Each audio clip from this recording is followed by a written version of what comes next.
Good morning and welcome to Wake Up with me, Sonia Poulton. It's a somber end to the week, and we will be unpacking what an extraordinary week this has been. Welcome to the show that knows you can kill a man, but you cannot kill what he stood for. Today's Wake Up was going to be a continuation of our secretive societies investigations that we started last week, but world events have rather overtaken my intention to do that. So I'll park that topic for another week, perhaps for next Friday, obviously depending on what happens in the meantime, and we'll instead be deep diving on two specific issues today. They will be the murder of MAGA influencer Charlie Kirk. We'll be talking about the what, where, when, why, and who, the wider impact, the public reaction, the theories, and what it potentially says about our society. And I will also be looking at the sacking of Peter Mandelson from his US Ambassador role, and where to start with that, really. Mandelson has long been a liability, and they knew it, as I will show. I will also be looking at the interesting facts that link both Charlie Kirk and Peter Mandelson. So two major events this week, which on the surface are entirely unrelated. But what links slain MAGA influencer Charlie Kirk and ex-US Ambassador Peter Mandelson? Thank you for being here today. I very much appreciate it. Thank you to people in the live chat. Thank you wherever you have found us, whether it is on X, Rumble, Spotify, or here on YouTube, where I'm speaking right now. And thank you for being here. So let's start without further ado. Well, as the world knows by now, MAGA influencer Charlie Kirk was assassinated on Wednesday, the day before 9/11, at a Turning Point USA event. Here's some last images. This is some of the last images of him here. He's throwing out caps to the crowd. He was in great form. And it was at a Turning Point USA event on the campus of Utah Valley University. His hitman, we are told, is still on the run. The FBI have released imagery of him and stated at a press conference that they have already had thousands of contacts with information about him. They've offered $100,000 reward. Somebody else came up with $1 million reward. So it's interesting stuff. But first, I want to say this. We are a reactive and emotional world. We remember events by how they impacted us, how they changed our worldview, and how the world as we knew it was forced to change as a consequence of what we have observed and what we have experienced. In our lifetime, 9/11 remains one of the most shocking events to have taken place. In the UK, we had 7/7, but the world was fatigued by 9/11 and had neither the energy or interest to really care about what had happened in London, which was very similar to 9/11. So this week, being the anniversary of 9/11, already had the potential to trigger lots of people who remain traumatized by the images we saw on the 11th of September 2001. Then the day before 9/11's 24th anniversary, you have the assassination of Charlie Kirk. Now, Charlie Kirk wasn't world famous, not in a Madonna or Michael Jackson way when he woke up on Wednesday morning, that is. But by the end of the day, his slain image whipped around the world, dominating news headlines, and was even discussed in the British Parliament. My friends and neighbours didn't have a clue who he was. But since Wednesday, I've ended up having a range of conversations about him and with people who would likely never have heard of him had he not had his life ended on Wednesday. So a little about him. Charles James Kirk was born on October the 14th, 1993. He was an American political activist, author, a media personality. He co-founded the conservative organization Turning Point USA, which spread to other countries. He co-founded that in 2012, and he was the executive director. He was only 18 at the time. Yes, indeed, he was something of a prodigy. He had a prolific output.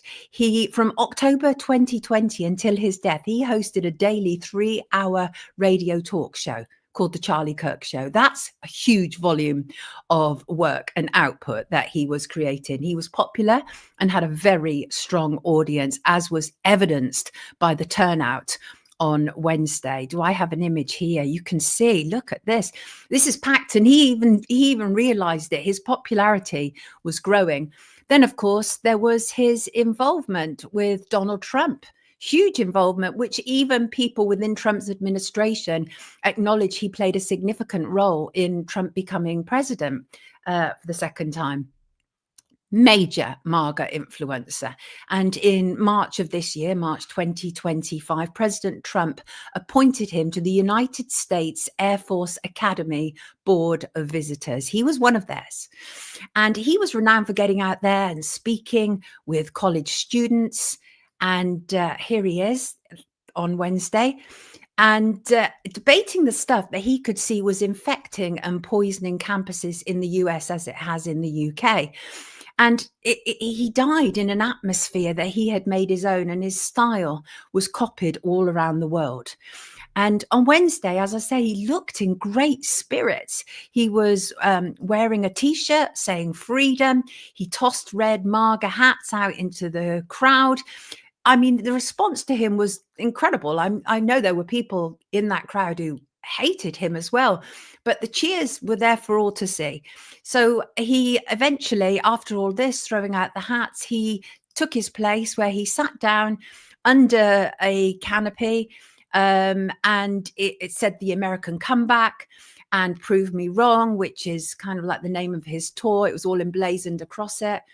And an eyewitness, I was listening to an eyewitness talking to American radio, and she said that she was at the event.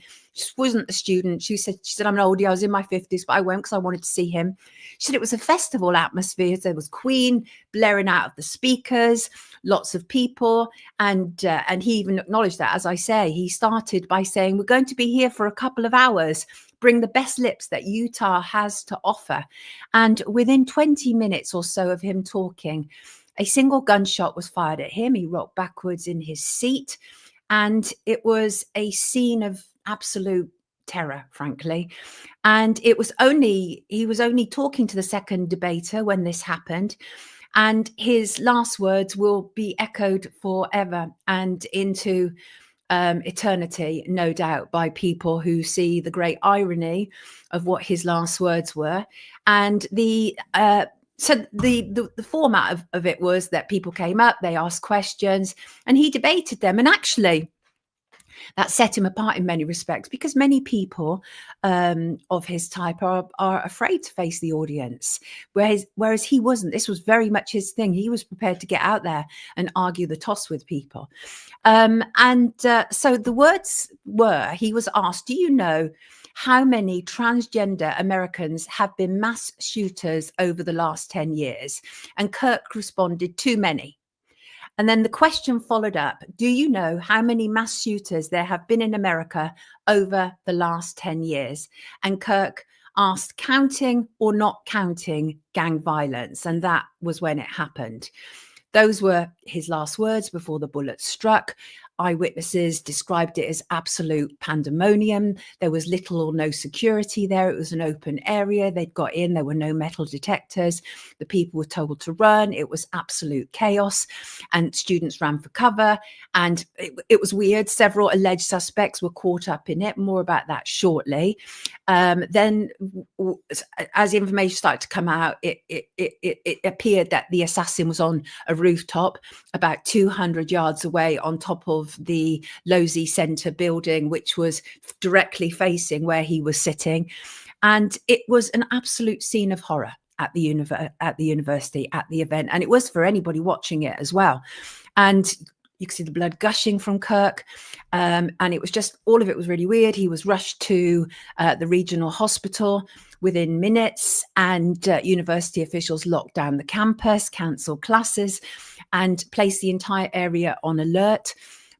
This was only about 12:20. As I say, he'd started just before 12, and it was only about 20 or so minutes into discussing. He was talking to the second debater.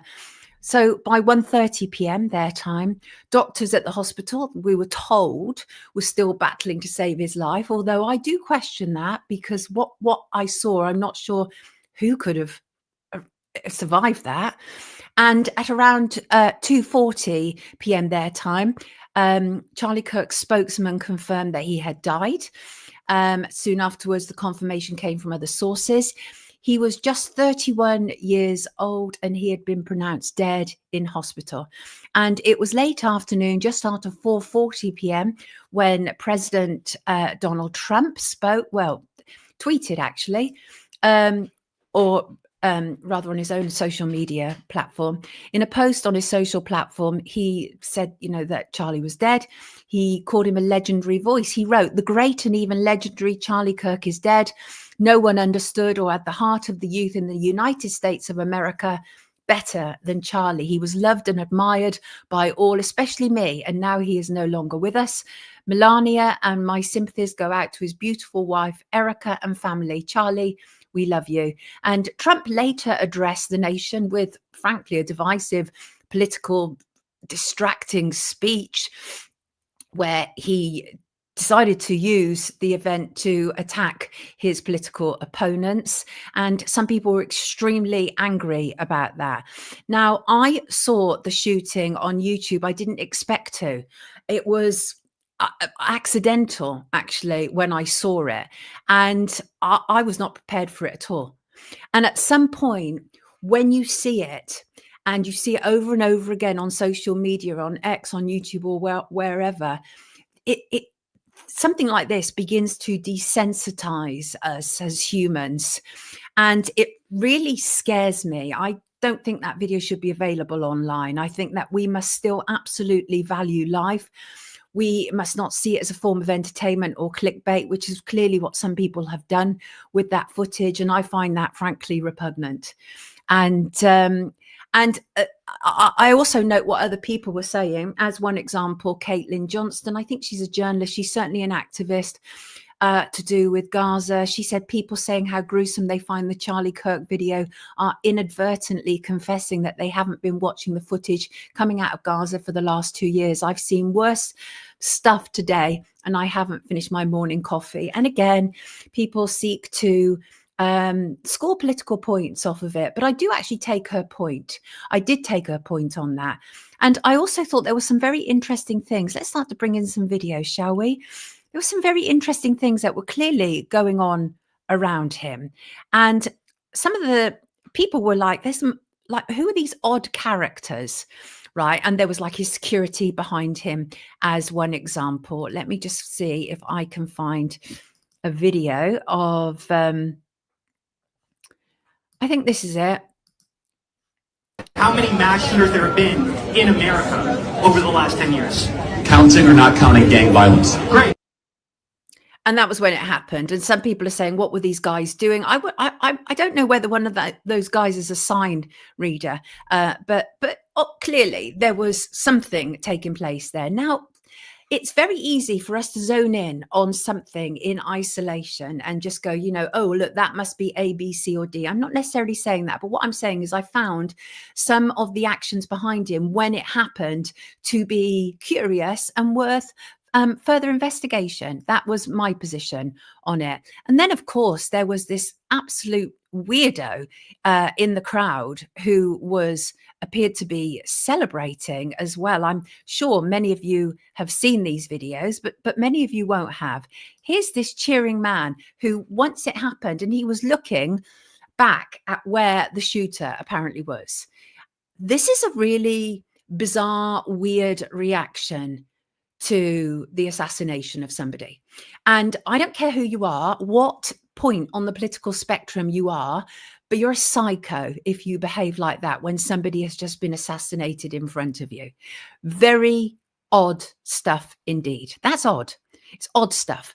So here's what we think we know, because when you have a major world event like this, we also have to be aware that we can be being set up in some way, that there can be a false flag, there's a psyop taking place here, which doesn't necessarily mean it didn't happen, what it means is there may be an agenda attached to it. And we're going to explore that. And as I say, some really weird stuff. So first of all, we discovered that the shooter got away by climbing off the building, running away, blah, blah, blah, blah, blah. But in the meantime, there were delays. And there were delays because there were 2 suspects arrested. And one of them was really, really odd. Not the guy in the white T-shirt. He was just kind of picked up accidentally. But the other guy was so odd indeed. His name is George Zinn. He's kind of known as an activist in the area. And it was so weird because he was arrested. And as he was being arrested, his pants dropped to his ankles. I wondered whether that was some sort of message, some sort of symbolism. I don't know. And he was seen shuffling in his boxers as cops forced him through this kind of like shell-shocked crowd. Very weird. And they were screaming at him, "You effing monster," and all that kind of stuff. And he was also saying that a cop said that he had said he shot him, but I don't know. And this guy was just really weird. And some people claim, not necessarily me, but I am actually just repeating what some people say because I thought that his behavior was odd. Some people say that he was some sort of distraction that enabled the shooter to get away. Now, I'm not suggesting for one second that the shooter and this man were working hand in hand, but this man was odd. He was really odd. And apparently, Zinn has been criminally charged about 25 times for offences from trespassing to disturbing the peace. But he was just weird. He was just so weird. And did he cause some delay? Did he cause some distraction? Who knows? But for the first few minutes in the chaos, it very much appeared like they immediately had their shooter. And so what we were told was this is the suspect.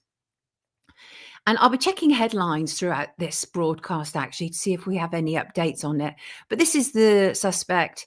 And he was apparently on the roof. The FBI gave a press conference. And the FBI in Salt Lake City released the image. They say this is a person of interest in the shooting. They're asking for the public's help to identify him. As I said at the start, they've now had thousands of responses. I mean, if I knew this person, I'd recognize him from these images. I think most people would. These were the first images that were released. They've since released others, and they're telling us that the killer is still at large, even though 2 people have been questioned and then released by the police. And in a news conference, the authorities echoed the idea that the shooter appeared to be on the roof before fleeing the scene at Utah Valley University. And officials said they were confident in our abilities to track the shooter, and they had good video footage of the suspect. Well, we're now on the 2nd day, so I'm not sure about that. But then things started to get weird and very 9/11-ish. And for those who don't know, very 7/7-ish as well. And first of all, the authorities claim to have located this high-powered rifle, which they believe to be the weapon used in the shooting. They said that the suspect appears to be of college age, and they claim to have found a number of things, which I thought was quite weird. They said that in a wooded area close by, although the exact location was not released, they said that footprints were discovered, that there was also, when he was like getting off of the roof, they said they got a footwear impression, a palm print and forearm imprints, which they were analyzing. And they also, well, we were told that on the casings which were found were pro-trans messages. That's what we were told. And that, to me, kind of felt like they found the passports on 9/11 and 7/7. That's what that moment felt like to me. And anybody who knows that both 9/11 and 7/7 was false flags will know exactly what I'm talking about. And so that was certainly one of the indicators that something was just very off for me. Something was very off. And CNN reports that phrases related to cultural issues were found on the rifle. That was what CNN were reporting, and the ammunition that was found in the woods. So again, you're a shooter, you've just apparently left behind the weapon that you used with all manner of DNA on it, no doubt. And so that, I thought was odd. And what they had said, the officials said that they'd already visited the neighborhoods where the shooter is believed to have fled through, and they've contacted witnesses and people with doorbell cameras. So let's have a look at the theories that are circulating, because they are indeed interesting and should be explored. And also because we live in a world where we know enough now. We know enough now. Listen, Trump's administration does not want to release a whole lot of information pertaining to Epstein, but they did release information pertaining to JFK as one example. We know that we were lied to for absolute decades over JFK. That's one example, but we know that. We know that huge, major national and international events that garner such attention are of interest to people like me, to researchers and journalists like me. They're of interest to me because it doesn't happen all the time. And as I said at the start, on Wednesday morning, Charlie Kirk wasn't world famous. He was known in certain circles and had a very strong online media presence, but he was not worldwide known like a Madonna, as one example. But he is now. He is now. The coverage, it's even shocked me to see some of the coverage. Anyway, let's have a look at some of the theories. Let's start off with the left-wing theory, right? So immediately you had people who were making political capital out of it. So, for example, you had Trump blaming the left. You had Elon Musk blaming the left. You had Javier Milei blaming the left. And you have all these big pro-Zionist accounts blaming the left. People just saying it is absolutely the left. He was outspoken. He riled people up. He talked about the issues of transgenderism, about immigration, about all manner of things that the left didn't want him to talk about. So this absolutely was a left killing. That's what people say. And you can see that's a very persuasive argument. So is it one crazy loner with a grudge according to the casings and according to what has been reported? Or is there something more going on? And there is obviously the issue that some people think that it was staged. Now, I'm not one of them. But I'm going to read you a comment which came in this morning and which I saw. Let me just see if I can find it here. I think it's here. Yeah, it's from the Longer Game. The Longer Game said symbolism everywhere, including 9/11 was day after, and the three hats with 47 on, the agents in background giving signals, his last words, the blood capsule being triggered, and so on. And I take all those points, but I don't necessarily agree with them. And but you know what we do around here is we do allow for other opinions. And so, as I say, some people think it's staged.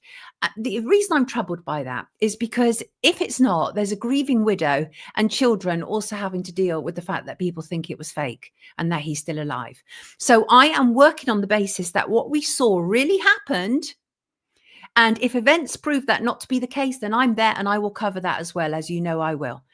And then I think some of the theories actually continue to get increasingly interesting. Some think that it could have been a hit ordered by Donald Trump.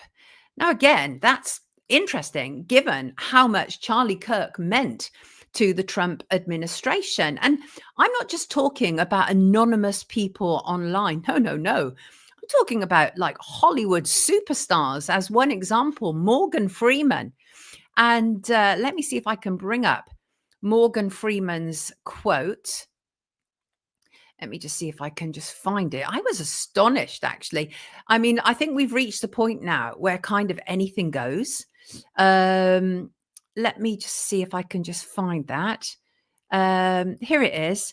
And what Morgan, oh, no, it won't let me. It's, I've got enough images already. I'm going to read it. What Morgan Freeman tweeted was, how do we know Trump didn't order Kirk's assassination as a distraction from Epstein and a tactic to start the civil unrest he needs to declare martial law and delay the 2026 midterms? Astonishing.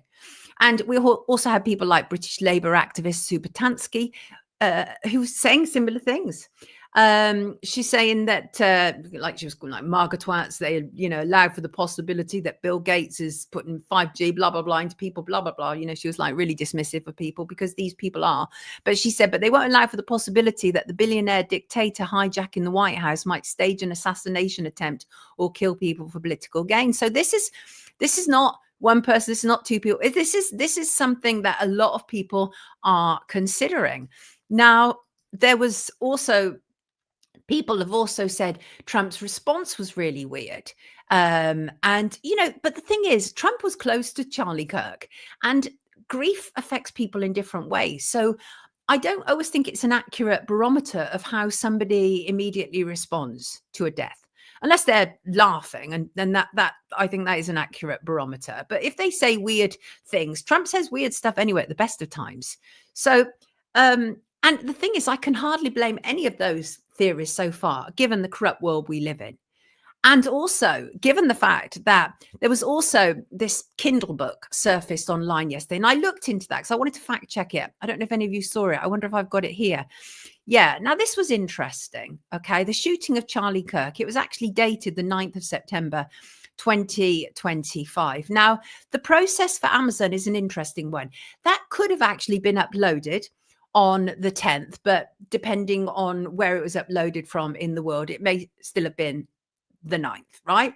But that in itself is kind of weird, because then I started to look into, and who can get a book ready on the day as well? That's weird as well. But when I started to look into it, what are the terms for Amazon to publish? Well, first of all, for self-published titles through Amazon's Kindle Direct, right?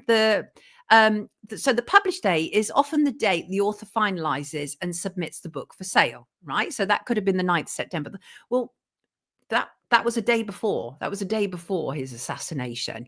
But there's more to that. It can take 24 to 72 hours for the book to appear live on the site after submission. But there are also issues to do with quality control, which can take up to a week. So either way, of course, it's weird that this Kindle book has appeared online, The Shooting of Charlie Kirk, which has the date of 9th of September, when he was murdered on the 10th of September. So yes, that's weird. Even allowing for Amazon's terms, it's weird. It's weird. I mean, that's a fact. Okay, so you can see why people think that's weird. And then, of course, we must look at the issue that Charlie Kirk for a long time was absolutely a staunch Zionist. Staunch. But what was interesting was in the last months and weeks, he was beginning to question Israel's version of events following the October 7th.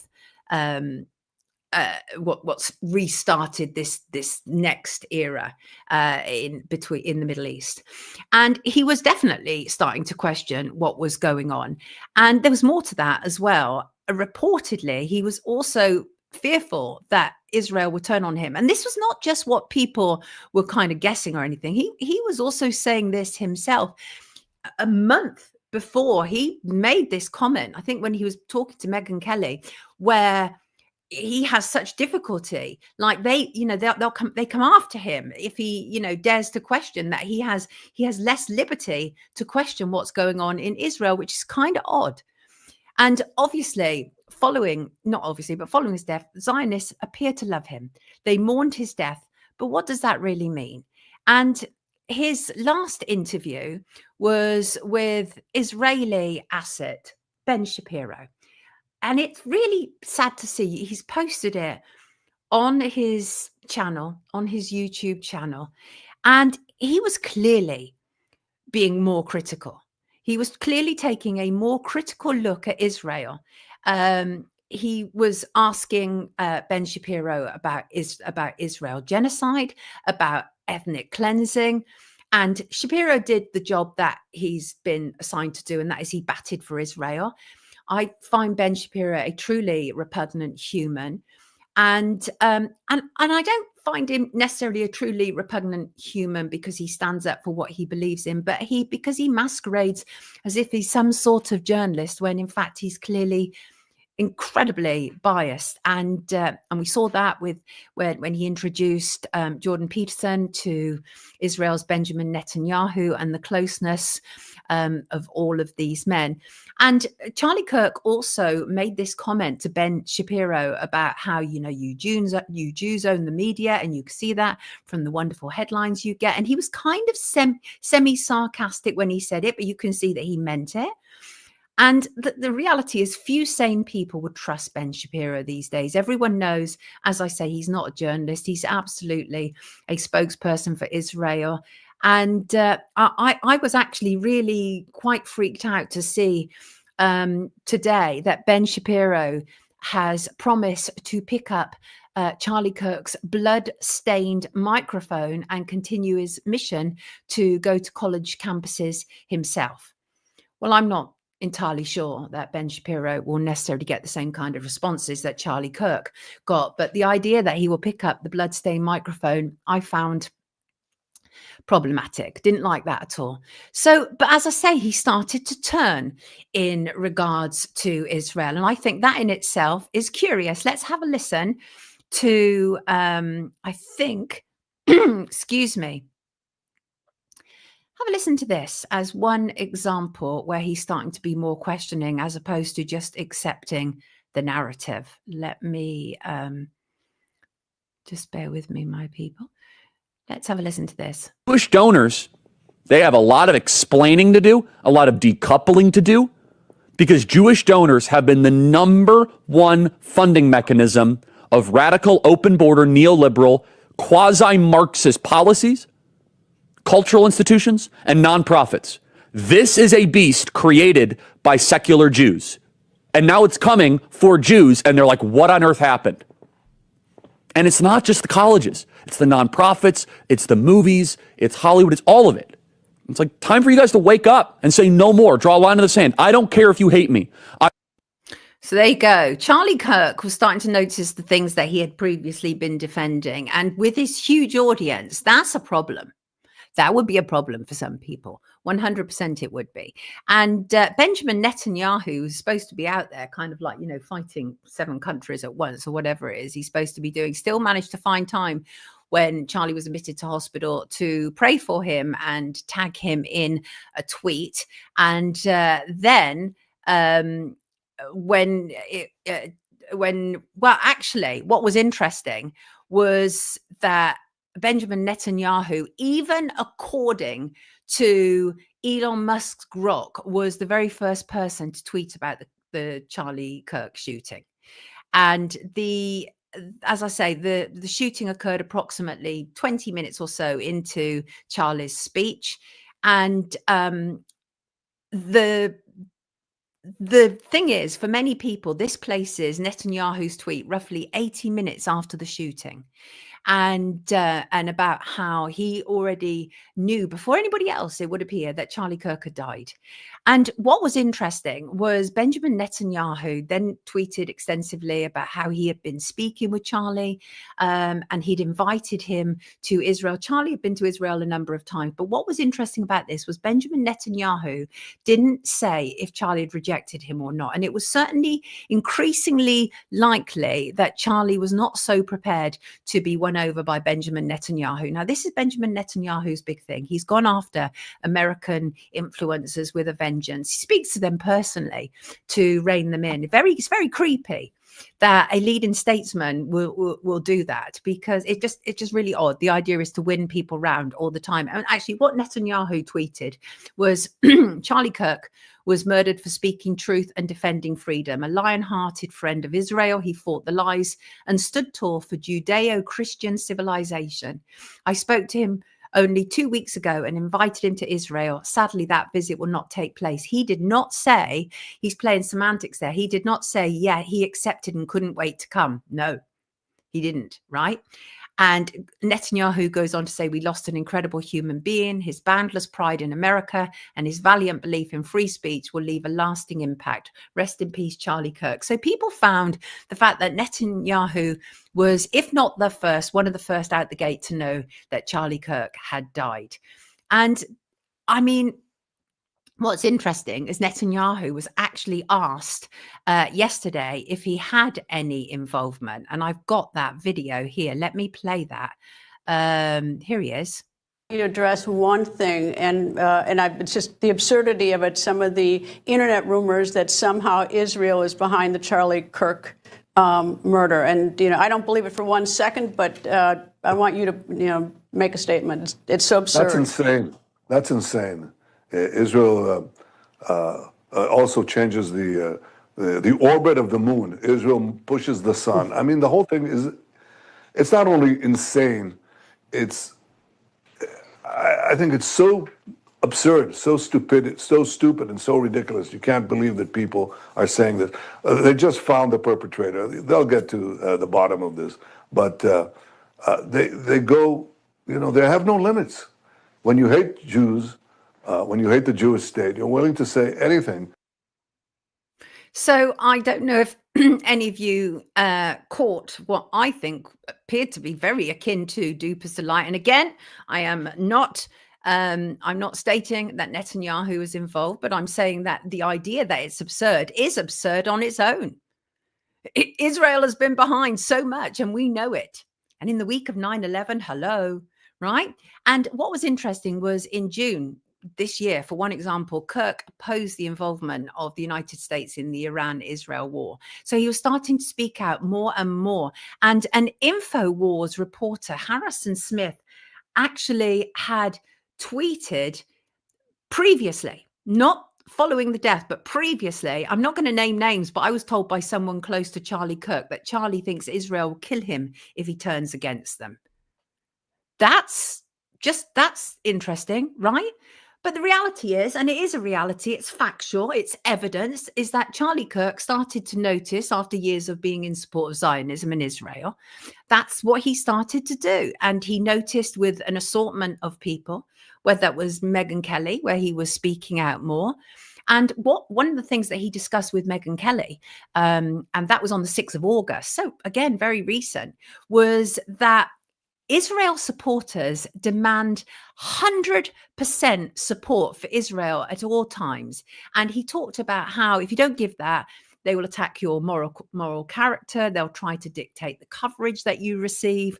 They'll make outrageous accusations of anti-Semitism against you. And actually what he said was, I have less ability to criticize the Israeli government than actual Israelis do. And that's really, really weird. And it was around this time that it was reported that he feared that if he spoke out against Israel, they'd kill him. That is weird. How is it that an American influencer and podcaster has less ability to criticize the Israeli government than the actual Israelis do? What was going on behind the scenes that we didn't know about? And just to be clear, Charlie Kirk was neither a fan of Islam either. And he'd called Muslims before, he referred to like their prophet as, a warlord, a rapist, a pedophile, all manner of things. And so again, he was outspoken and he made enemies. But I think he was interested in the truth. I think that was the thing. I think he was interested in truth. And I think that Israel and the lobbyists have spent so much money. Look at the comment that he made about Jewish donors, right? That's what he's referring to, like the Israeli lobbyists.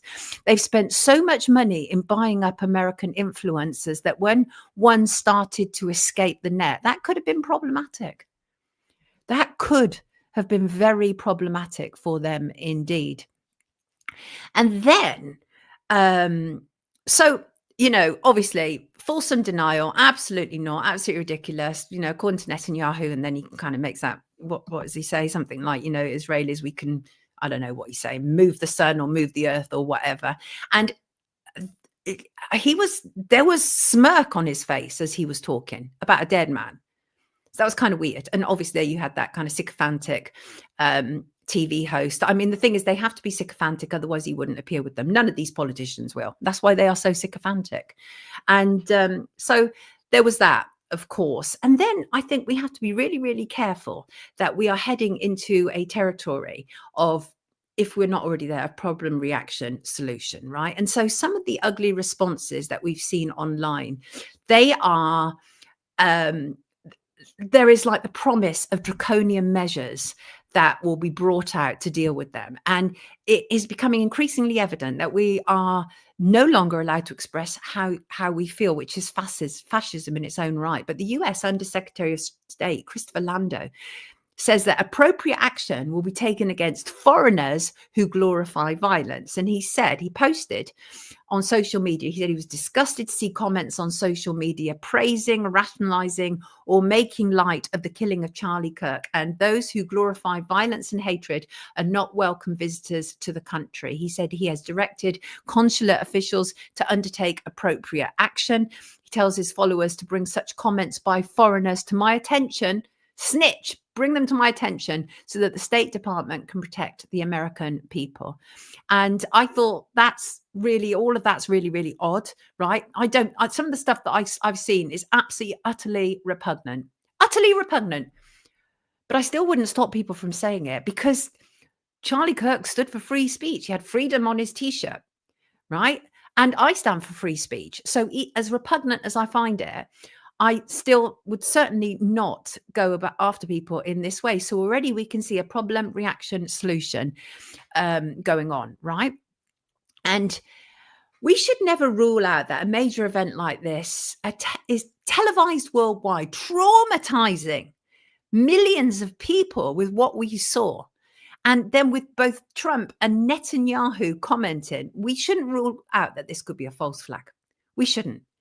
And then when you have, one of their secretaries come out to silence people with this fear of restriction on your travel, should you even comment on it, that's serious. That's hardcore stuff.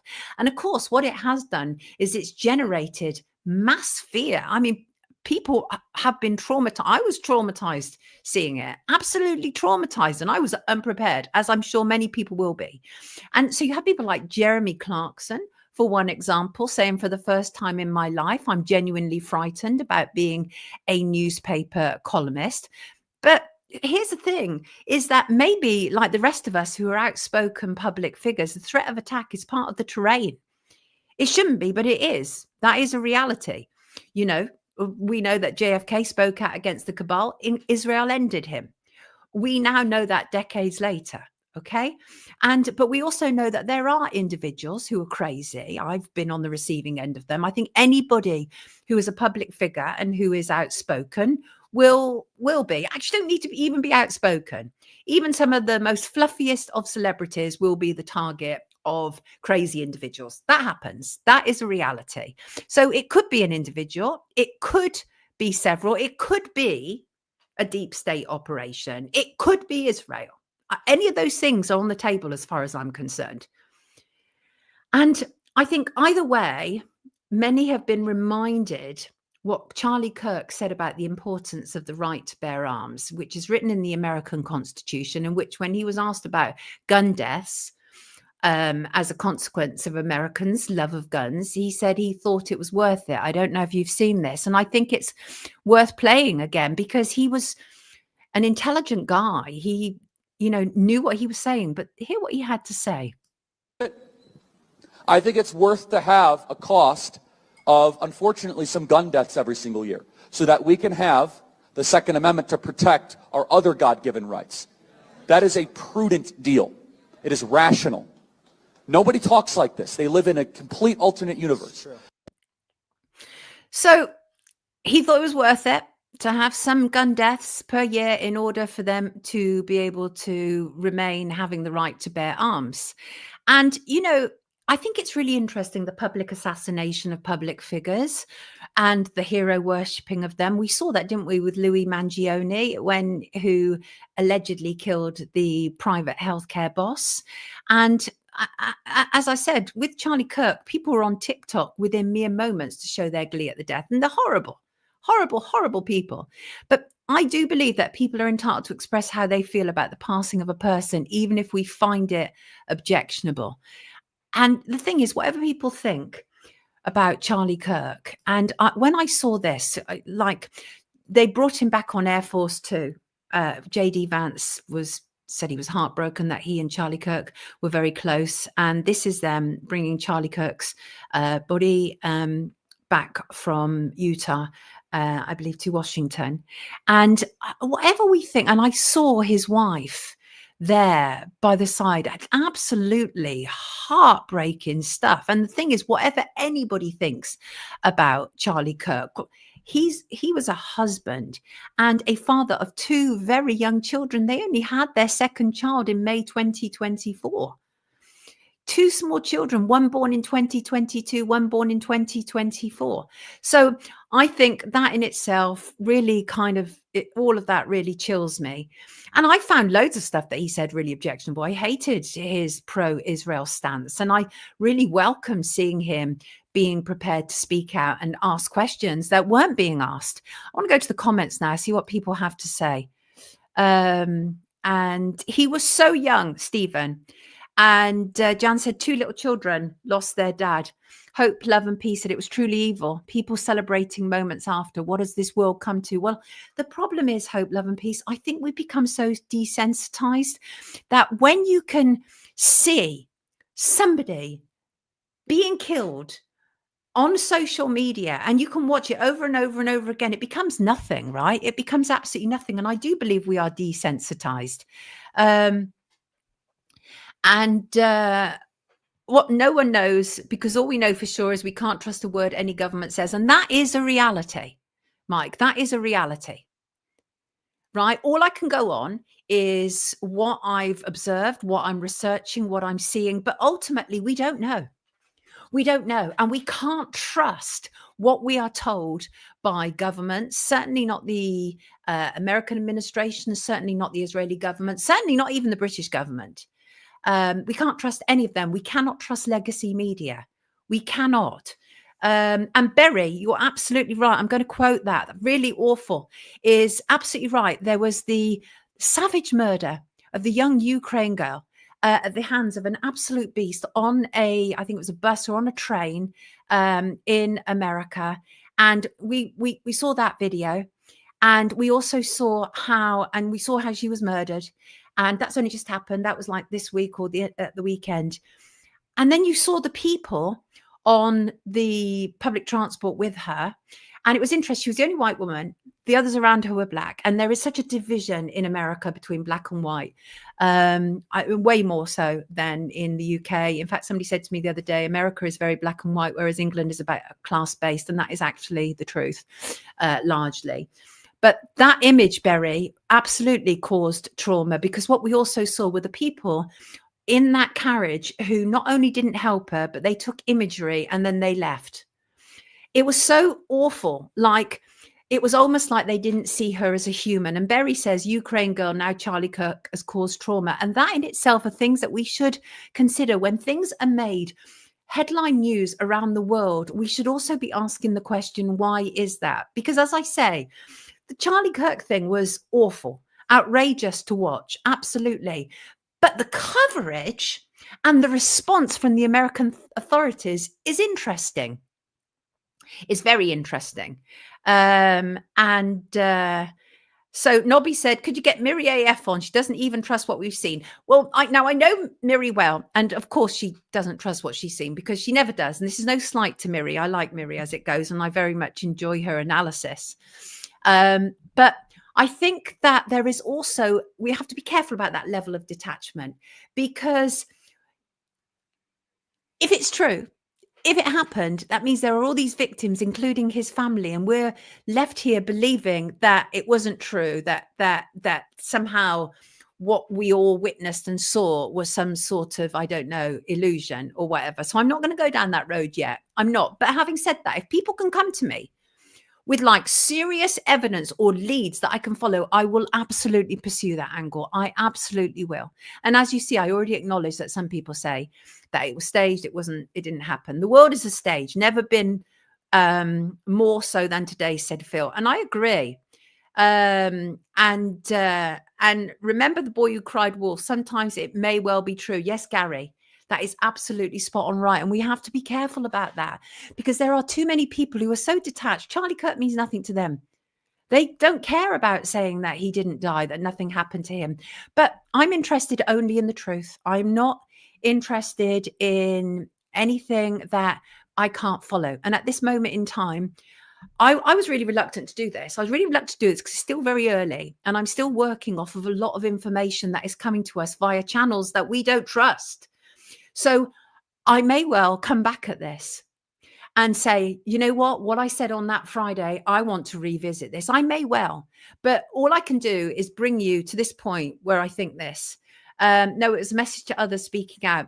And I think that's interesting. I think that's interesting. But I think there are more things and some interesting things which link Charlie Kirk to the next story that I want to discuss today. Now, let me just get rid of some of this imagery so I can bring it in. And I want to talk about Peter Mandelson. And I want to talk about Peter Mandelson was until yesterday the US ambassador for the UK. And I think that the links between Charlie Kirk and Peter Mandelson, well, obviously not obvious on the surface, are nonetheless there. So both men, for example, Mandelson and Kirk, both men were linked to Trump. Both men have links to Israel, and both men have links to Epstein. Now, not necessarily in the way that you may think about when I'm talking about Charlie Kirk, but some of the things that he's had to say and some of the questioning. But I want to move on to Peter Mandelson.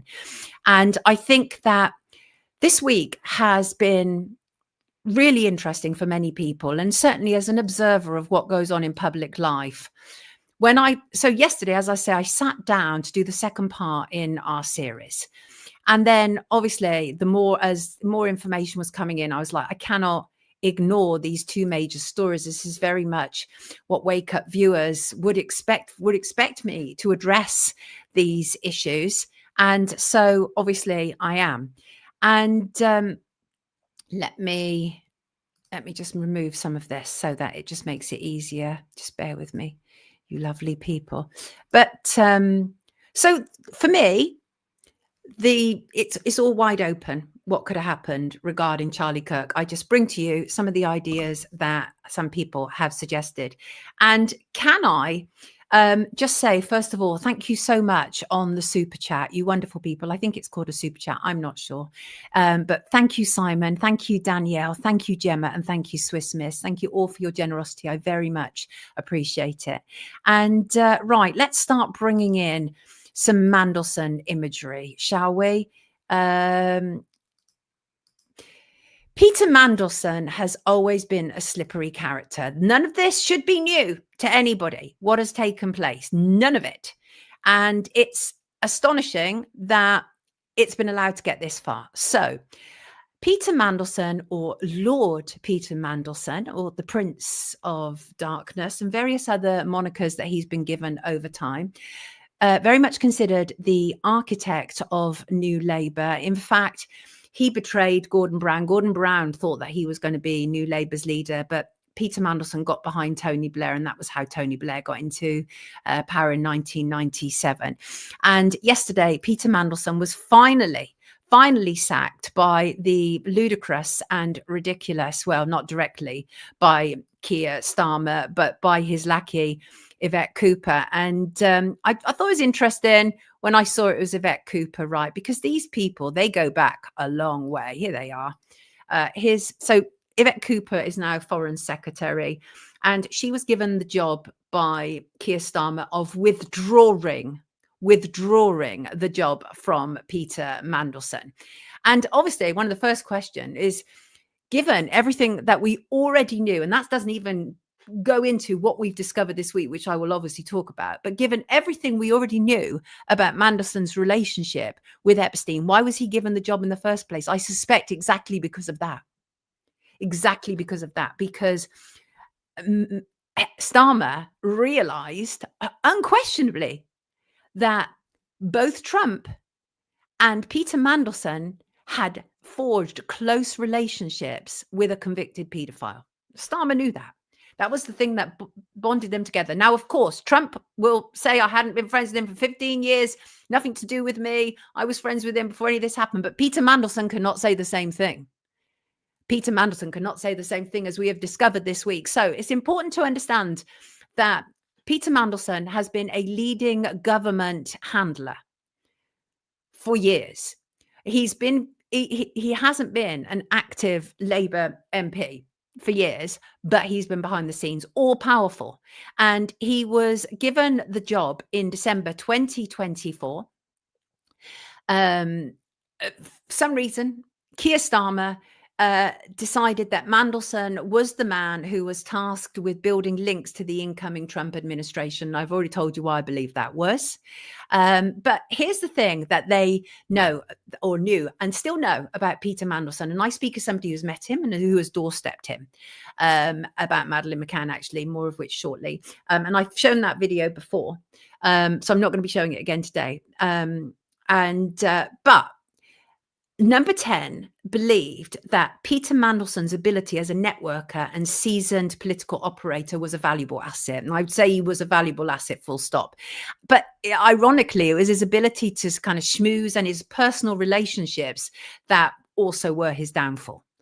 And eventually the stuff hit the fan. Starmer was forced to act. And he sent, as I say, his foreign secretary, Yvette Cooper, a woman with a long history, to Mandelson to do the dirty work. But Starmer is far, far from out of the wood on this. And he knows it. He knows it, really. I would suggest that with Starmer, we're looking at a man who is in the last days of his premiership. He's fighting for his political life right now. I mean, there's no doubt about it whatsoever. But Mandelson goes way back. Interesting flooring in the background there, of course. And none of these things are a coincidence. When they have pictures taken, none of these things are a coincidence. But here's the thing, is that Starmer is claiming the only reason they withdrew Mandelson yesterday was because this new information has been coming out since Monday, which I will talk about. But Starmer, you're a liar. You're a liar, Keir Starmer, because it turns out that the security services had already raised concerns to Downing Street about appointing Peter Mandelson as US Ambassador and over his friendship with Jeffrey Epstein. But Starmer chose to ignore the warnings. You know, I had to wonder a lot. What was it? What kind of thing would have bonded Keir Starmer and Peter Mandelson, more about which shortly. So anyway, all kicked off on Monday. And what happened was the release. You know, obviously, all this year, there's been the issue of the Epstein files in the US. And they first of all had this ridiculous situation with these American influencers who came out with their, bound books of this is the Jeffrey Epstein files. And they were absolutely ridiculous. It was all a PR thing. And increasingly, the US administration has clearly decided that there's nothing to see here, Gov, time to move on, but people aren't having it.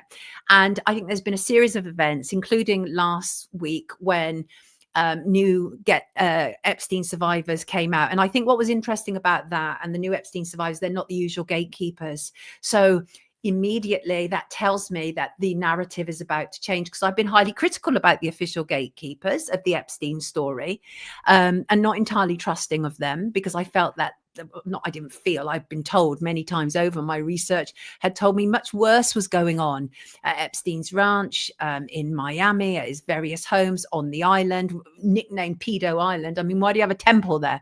All these odd stuff, lots of stuff going on there. And people had said to me, it's really weird what's taken off. But and people have said to me that there was much more going on than the official gatekeepers, because the official gatekeepers, and I include in that Virginia Giuffre, who sadly died in April, and a number of others, and they were the story was very much about teenage girls giving massages. But I was told there was much, much worse taking place involving children, boys and girls. And again, we've only ever been told about teen girls. And it's like we completely missed out on the issue that boys were being abused as well. Anyway, on Monday, it all kicked off. And what happened was the US House Oversight Committee, which is attached to Congress, they released this document drop that effectively ended Peter Mandelson's career. effectively. And it included a 10-page greeting handwritten by Peter Mandelson, and it was part of a 238-page photo book, which had been compiled by Ghislaine Maxwell for Epstein's 50th birthday in 2003. And the birthday book features, frankly, lewd messages from friends and associates, including Peter Mandelson, Bill Clinton, and Donald Trump. Donald Trump, I should say, claims it is fake, and he is actually sued over this. But Peter Mandelson is not in any position to be claiming things are fake, even though he's done everything he could for many years, since at least 2019, to distance himself from this. And what we saw was some of this we've already seen before. And as one example is this picture. This is an infamous picture. And I always thought this picture was very interesting because, call it the white belt picture, you probably know what I'm talking about. This shows a level of intimacy. Right. And actually, I remember when the Daily Mail first exposed this in 2019, and Guy Adams, who I know and have talked to on a number of occasions, feature writer there at the Daily Mail, it was him who had first been given this picture. And even then, in 2019, Mandelson was doing all he could to distance himself from Jeffrey Epstein, because Mandelson is above, well, not above everything, but Mandelson is an accomplished spin doctor. In other words, if something is black, but he needs it to be white, he will do everything he can to convince you of that. It's not the greatest analogy in the world, but you take my point. This is a man who cannot be trusted. You know, that expression, if he tells you it's raining, stick your head out the window just to double check. Okay. And very close to Tony Blair, very close to the New Labour project. The New Labour project really was his project. And that's why it really went away from kind of like, in part, being about socialism to being much more of a kind of totalitarian enterprise where, you know, huge surveillance society, digital ID, all of this kind of stuff. He's very much part of that. He's very much part of that world. So this holiday snap, very interesting. This is believed to have been taken in December 2002 on Epstein's private island, later dubbed Pedo Island. And so what was happening was they were in a shop, and it would appear that Mandelson was, as you can see, trying on this white belt. But it's kind of weird. Like, I don't know many men who go clothes shopping together. Maybe I'm missing that. But I think that's interesting in itself, that these two men went clothes shopping together as one example. So that's kind of curious. And there were a number of messages that came out this week from Mandelson. One image shows him wearing just swimming shorts, and he's gazing from the balcony, which appears to be on Epstein's island. And he said, and the caption was, "You would spend many hours just waiting for him to turn up," Epstein to turn up.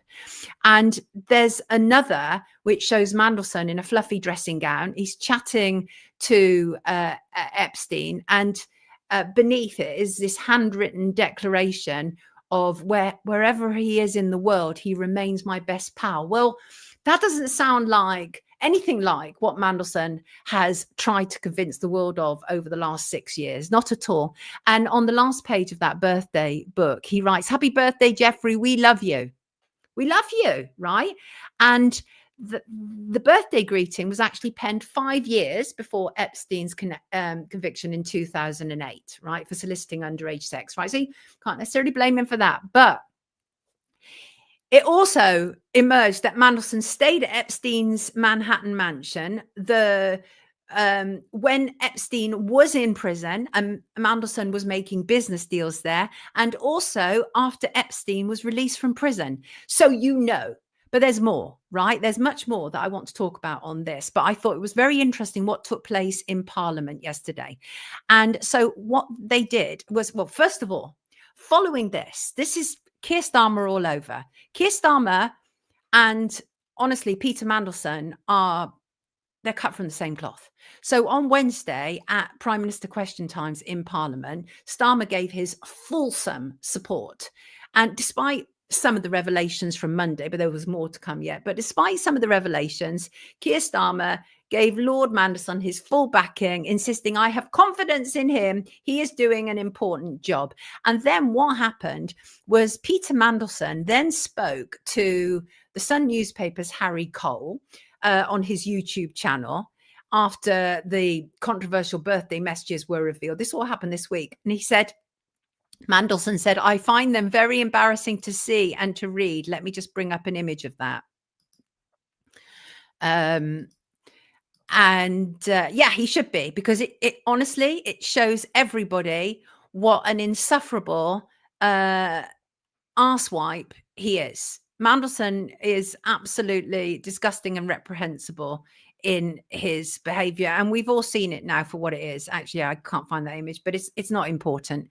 But I do want to bring in some imagery shortly. So anyway, Mandelson said, I find them very embarrassing to see and read. But as you say, they were written before he was indicted. I just feel two things now. One, I feel a profound sense of sympathy for those people, those women. Oh, finally, you've found your voice, right? Who suffered as a result of his behavior and his illegal criminal activities. And secondly, I regret very, very deeply indeed carrying on that association with him for far longer than I should have done. They always regret after the fact, don't they? He said, it was a matter of years after I initially met him, and I regret very much that I fell for his lies. Come on now. And the other thing that Mandelson said, which honestly, I don't want to get violent here, but I wanted to leap through the screen and just grab him, really. He claimed that, he said, perhaps because I am a gay man, that he may have been blinded to Epstein's criminal behavior. What now? And he was asked if there were more revelations to come about the relationship. And Mandelson said, I have no doubt at all, there's lots of traffic. So suddenly he realizes, right, this week, that there's a problem, right? He said there's going to be correspondence, there'll be exchanges between us. Absolutely. And we know those are going to surface. We know they're going to come out. We know they're going to be very embarrassing. And they know that I'm going to profoundly regret ever having met him and been introduced to him in the first place. And he was right. The revelations continued to pour out, and they only became more damning. So fresh emails then revealed that Mandelson was giving Epstein various pieces of advice, including how to push for early release when he faced these child sex offenses. Mandelson wrote to Epstein in June 2008, your friends stay with you and love you. And in one message, Mandelson wrote, I think the world of you, and I feel hopeless and furious about what has happened. I can still barely understand it. It just could not happen in Britain. You have to be incredibly resilient, fight for early release, and be philosophical about it as much as you can. What did he mean that it just would not happen in Britain? Is that because, like his mate, Prince Andrew, they're above the law? Certainly when it comes to issues like Jeffrey Epstein. Is that what he meant? Is that what Mandelson meant? And you know, so I found that curious, right? And also, you know what else it reminded me of, if you may or may not know this, and that was when then Prince Charles, but now King, wrote to Bishop Ball, a prolific abuser of young boys. And after he'd been cautioned by the police for being a predator and a pervert, Charles wrote to him and was like, I'm so sorry that you're being targeted like that. This is what it reminded me of. These people are so damn similar. Right. And I think what Mandelson was saying when he said that I can still barely understand it, it just could not happen in Britain. I think what he meant was that when it comes to the rich and powerful, they're above the law in the UK. That's what I think he meant, quite simply. And there are parallels to be drawn, by the way, to Mandelson and Andrew when it comes to Epstein, not least. Both of them were absolutely attracted by power and goodness knows what else. Although there is no suggestion, even Virginia said this, she said she was never asked to massage Peter Mandelson. Well, the gay man, probably not interested.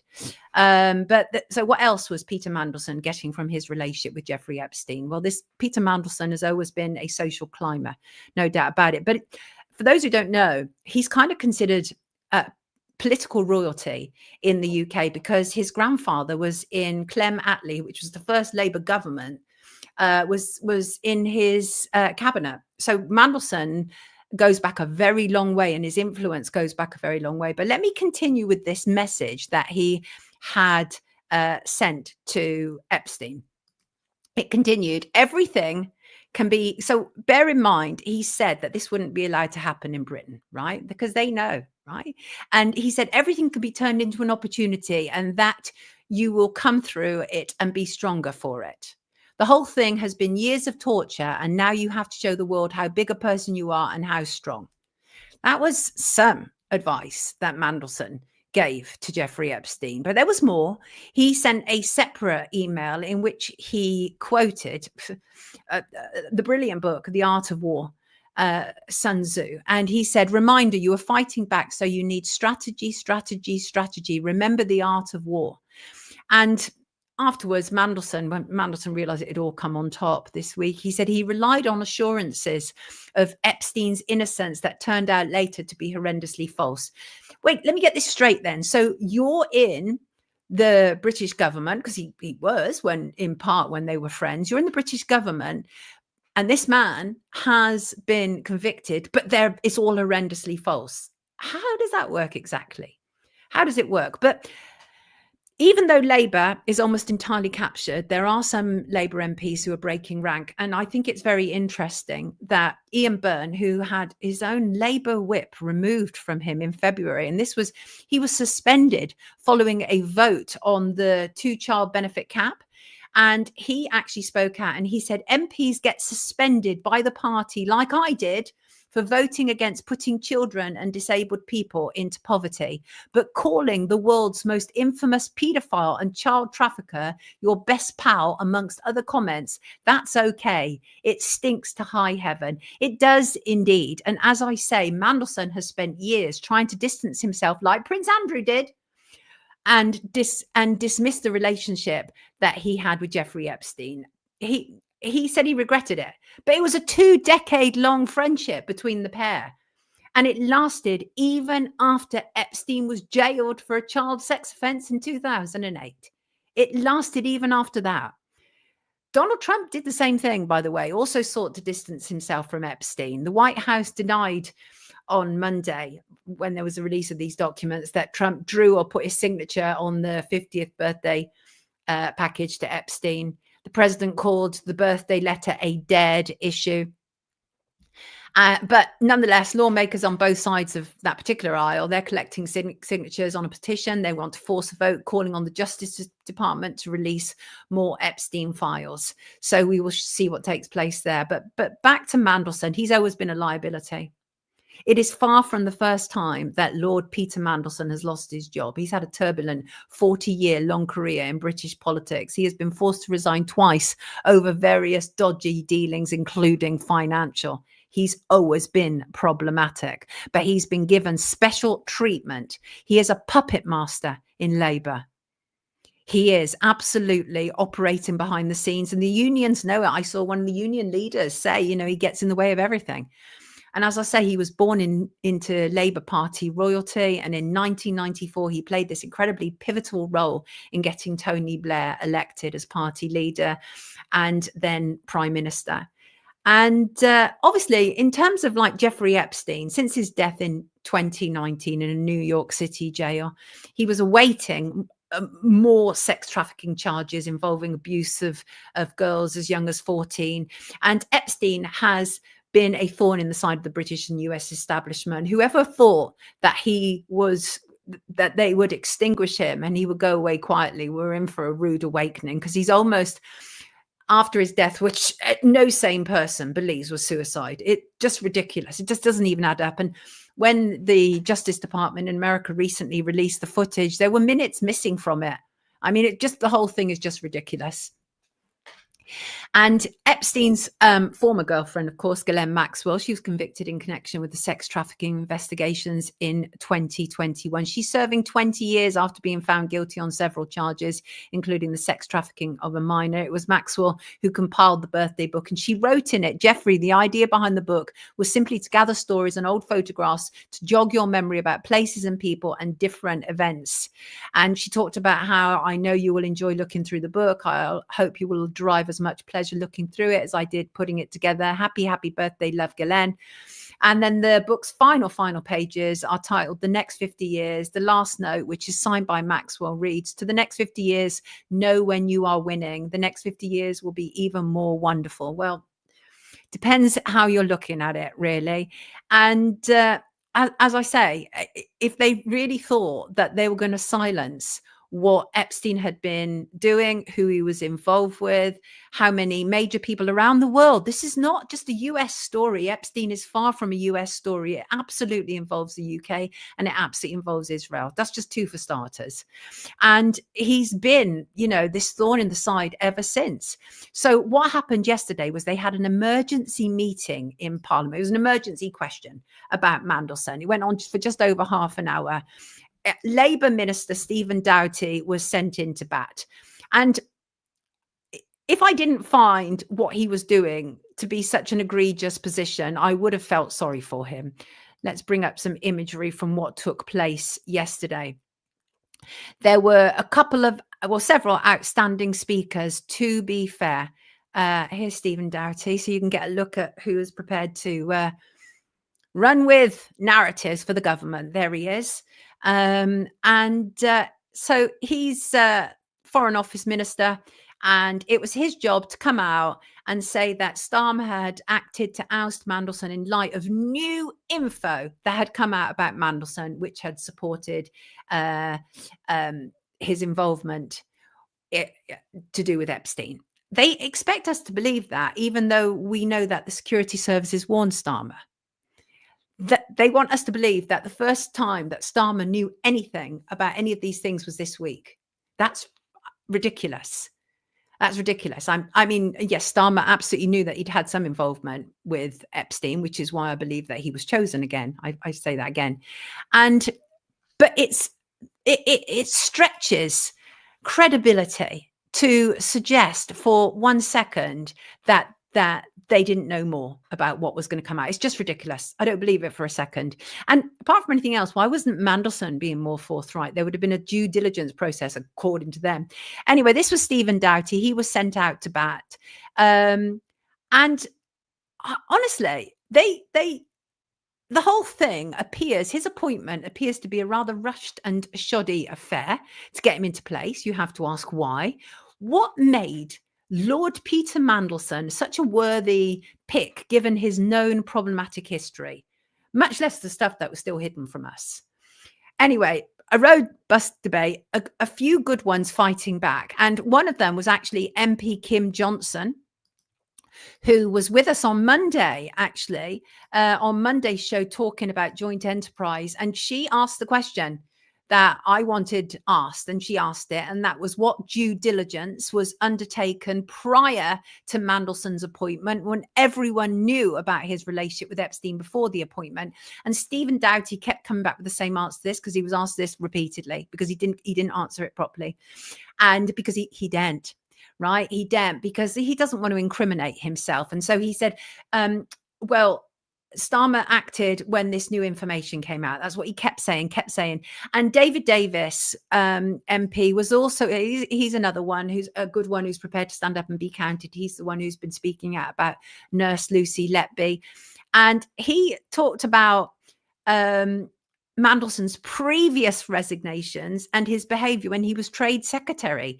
He said, ministers must ensure there is no conflict between public and private. That is one of the ministerial codes. And it's quite outrageous, really. Stephen Doughty continued to talk about routine vetting that Mandelson was subject to. He pointed out again that this action of withdrawing him as ambassador to Washington had been taken. It had only been taken when they could no longer hide what the world was witnessing. Now, very much, I liked Stephen Flynn from the SNP. I don't know if you are familiar with Stephen Flynn, but he was fantastically forthright in all of this. More power to his elbow. I don't know him enough as an MP. I might disagree with a million things he has to say, but not on this. I didn't. And he was absolutely brilliant. And he said, I don't know what it is about the decades of scandals and being best friends with a notorious child trafficker and paedophile, which should have got some alarm bells ringing at number 10 before this decision was taken. And he sort of articulating, I think, what everybody is witnessing here. And that was, wasn't there already enough for Mandelson not to have been given the job in the first place? And the fact that he was given the job in the first place takes me back to my point, was he was chosen for a reason. And it wasn't just because he was a great schmoozer. No. And Doughty could not directly answer anything, really. He struggled. He kept repeating the same old thing. He didn't directly answer whether Starmer knew about the emails when he stood up in Parliament on Wednesday and defended Peter Mandelson and said that Mandelson had his fallback in. I would suggest he did. And there were a number of Labour MPs there for this emergency question. Their job was to shore up what Starmer, the position of Starmer. They praised him for taking action. Sit down. Nobody needs members of parliament like this. Praised him for taking action when the only thing he can now do is actually act. Absolutely embarrassing. And also, Stephen Doughty also said two conflicting things yesterday. He said on one hand that Mandelson had resigned, and on the other, he said that his position had been withdrawn. So again, Steve Flynn questioned him on this, got him to clarify this. Because you know why, right? They like to say that someone has resigned because it's an agreement behind the scenes to save face. So they don't want to use the words that he was sacked, but he was sacked. He was 100% sacked. And Rupert Lowe stood up and also asked good questions. He wanted to know why he was appointed in the first place, given what Mandelson had previously said about Donald Trump.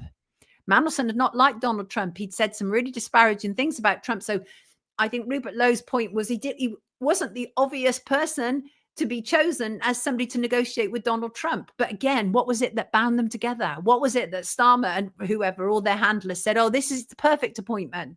Let's bring in Peter Mandelson for this one. And what I would suggest actually is that what it was in the run-up to Trump's re-election, his team, they made a lot of capital on talking about, we're going after the Epstein files. All of that's going to be released on day one. So they already knew. They knew in the UK and they knew in the US that Epstein was going to be a theme should Trump get in. They already knew that. And that is, again, why I would suggest that they overcame the fact that Peter Mandelson had said really disparaging things about Donald Trump. But Rupert Lowe raised it up and I thought it was a good one. And I think that may lead us to the answer. What was it that made Mandelson the ambassador of choice? Was it the fact they were both close friends to Epstein? And also, it's important, obviously, to note that Epstein was involved with Israeli intelligence. So one must also ask now, was Mandelson compromised by the Mossad, by Israeli intelligence? I ask this not because of Epstein's association, but because some of the intelligence that has emerged this week. And it turns out Mandelson asked Epstein to help in the vetting of an Israeli advisor in September 2013, rather. 5 years after, it's important to note that, 5 years after Epstein had pleaded guilty in Florida to the solicitation of a minor, leaked emails reveal that Epstein forwarded a message to former Israeli Prime Minister Ehud Barak, right? And the message from Peter Mandelson was, can you ask Ehud, I don't know if that's the right pronunciation of it, whether he thinks of this Israeli guy living in London. And he was asking about an Israeli political consultant called Asaf Eisen. And the email added, he says he worked on political campaigns. Thanks, Peter. And some of this is really interesting, right? There are overlaps, there are crossovers going on here. And at the time, Mandelson didn't actually hold a role in British politics, but he still had influence, okay? The email was signed off in his role as chairman of Global Counsel, the lobbying firm he co-founded. But as I've said, Mandelson never needs to hold a political role in order to have influence. And what was interesting, of course, is that Ehud Barak, it should be noted, is alleged by Virginia Giuffre to have abused her. I mean, she said that. And again, I think a lot of this is all kicking off because the gatekeeping operation last week was rocked with new survivor voices opposing Trump's administration. And honestly, Trump's administration have made an absolute pig's ear about the Epstein intelligence files. And, their conclusion that he committed suicide, nobody believes it. Nobody believes their conclusions that he committed suicide. There was nothing untoward. Nobody believes, or nobody of any sense or anybody who's done any research. And obviously, then there was Trump's appalling responses to the Epstein issue. He's called it a democratic hoax. He's tried to dismiss journalists asking questions. He's done all of that. And Trump has absolutely put my back up over this. And he's done that to millions of others. And then, of course, Trump had that falling out with Elon Musk when Elon Musk tweeted, "Time to drop the really big bomb. Real Donald Trump is in the Epstein files. That is the real reason they have not been made public. Have a nice day, DJT." And then Elon Musk later kind of semi-backtracked by saying, "I regret some of my posts about President Donald Trump last week. They went too far." But he didn't say which ones, and he didn't say he's not in the Epstein files. The fact is, Trump's team judged public mood extremely badly, and Trump's dismissive attitude worsened the whole situation. That was in the US. And so in the UK, as in the US, we have to ask, were these statesmen and stateswomen being blackmailed?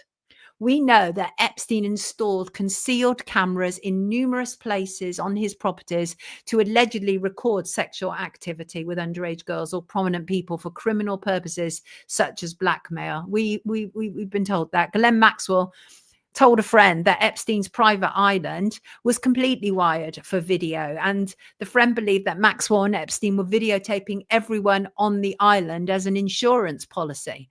Well, Petey, as Epstein called Peter Mandelson, had spent time on the island. And again, I'm not accusing him of anything untoward. And also, when police raided Epstein's Palm Beach residence in 2006, 2 hidden cameras were discovered in his home. And it was also reported that Epstein's mansion in New York, which Mandelson had also spent time at, was wired extensively with a video surveillance system. And, you know, as I say, Peter Mandelson has long cast a dark shadow over British politics. He served in multiple ministerial roles under Tony Blair, under Gordon Brown, before taking up a life peerage in the House of Lords. He was dubbed the Prince of Darkness during his year as New Labour's spin doctor. And he has been previously angry at journalists for asking about Epstein. The temerity of this man back in May 2025, so not that long ago, he delivered a speech in Washington in his new role as UN Ambassador. And he was rather coy about his relationship when asked by a Sky journalist about his relationship with Epstein. And he was asked if he had stayed in Epstein's apartment in Manhattan in June 2009. And he responded, "I'm not answering any questions about him." And the reporter then said he was in jail at the time for soliciting prostitution from a minor. And Mandelson said, "My knowledge of him is something I regret. I wish I'd never met him in the first place." The fact is, Peter Mandelson did everything he could to duck and dive. But the reality is he stayed in Jeffrey Epstein's Manhattan apartment when Epstein was inside. Peter Mandelson knew exactly who Jeffrey Epstein was. Of course he did. He was aware he'd been convicted, but somehow, like Prince Charles, he blamed the victims. But not this week, of course. Now Peter Mandelson is full of sorrow for the victims, full of sorrow. And there was more. In that exchange, the reporter said, "Why did you have an association with him?" Because he was in jail at the time. And Mandelson walked off and he replied, "Why did many people meet him? He was a prolific networker and I wish I'd never met him in the first place. 2 decades is a long time to wish you'd never met somebody, mate." And he told a previous reporter who'd asked questions to F off. In February, he was asked by a reporter from the Financial Times about Mandelson, about Jeffrey Epstein. He said, "I'm not going to go into this. It's a Financial Times obsession." This was a Financial Times journalist. "And frankly, you can all F off, okay?" This is appalling. This is a public servant. And I was listening to Emily Maitlis, who had done the infamous interview with Prince Andrew, and she was talking. She'd been to the Grace and Favour apartments of the US Ambassador that Peter Mandelson had. She said it was a fantastic apartment. She said he was living the life of luxury. It was absolutely wonderful. So this was a man who has been living off the fat of the land and the fat of the people for a very, very long time, while concealing the fact that he was extremely close with knowledge to a convicted predator. And wanting to say, but many people did, because he was a great networker. Come on. But the reality is Epstein, as we know, was able to buy friends. He was able to buy influence in high finance, in celebrity, in royalty, in politics, prime ministers and international dignitaries. And some of it he was able to buy them, and some of it I am absolutely certain he was blackmailing people. And some images Mandelson cannot escape from, such as the white belt image. Can't escape from that. And, before this week, and I do believe that pictures like this show a degree of intimacy and naturally raise some big questions. And before this, obviously an old picture now, we've had this since 2019, but before this week, when everything started to come out about their close association, there was very little information leaked out. This is how tight it's all been that they've kept this. And it was very difficult to ascertain the extent of the relationship between Peter Mandelson and Jeffrey Epstein, certainly to the degree that we have seen this week. But the Secret Services, we were told, had already warned Keir Starmer last December, and yet he still gave him the job. And then, of course, we knew about it because Epstein's infamous Black Book, which had been leaked. And we knew about that. And Peter Mandelson was included. There were at least 10 numbers for Peter Mandelson. So we knew there was some. This is when you have 10 numbers for somebody, this shows you that it is over a lengthy period of time. But what Peter Mandelson was trying to convince us was that this was just somebody that he knew over a long period of time, but they had not been particularly close, even though this picture was in the public domain.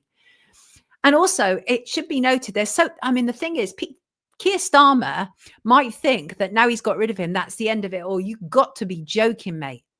It is far from over, as the emergency question yesterday showed in Parliament. There are some MPs who are not going to let it go, and thank God for that, because there are some issues that really need to be tackled. First of all, Mandelson was conducting business deals with Epstein while Mandelson was still a member of the UK government.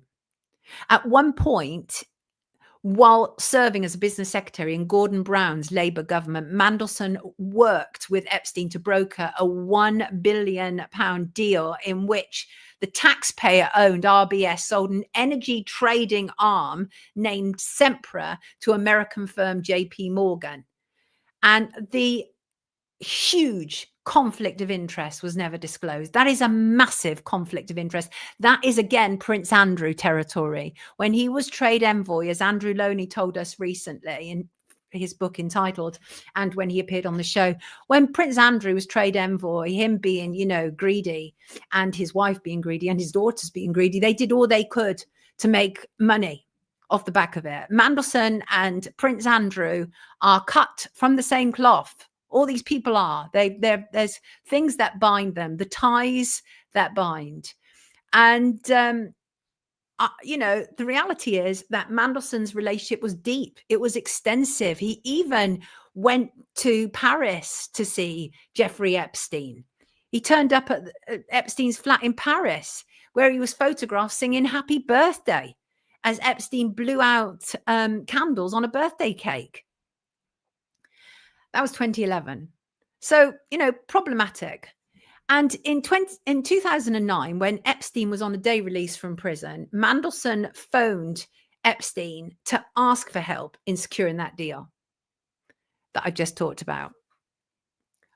Such a powerful man calling Jeffrey Epstein to organize these meetings, a convict. It's extraordinary. And there was a Channel 4 news item in which an anonymous friend apparently had told Channel 4 that Epstein had called Mandelson Petey, saying, I must say I was astonished that a British cabinet minister at that time, probably the most powerful man other than the prime minister, was calling Jeffrey in jail to seek an appointment with a very powerful banker in New York. And, Mandelson has done everything he can to get away from this. He's previously hired lawyers to say he has no memory of making such a call. But, it's ridiculous. It later emerged that Epstein had invited Mandelson to stay at his townhouse on 71st Street later that year. And they used that visit to get the banker over to come over for a chat.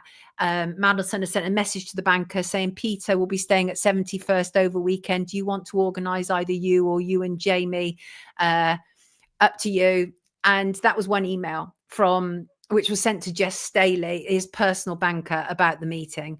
They were all in it together. And come January 2020, and Epstein was orchestrating more meetings for Mandelson.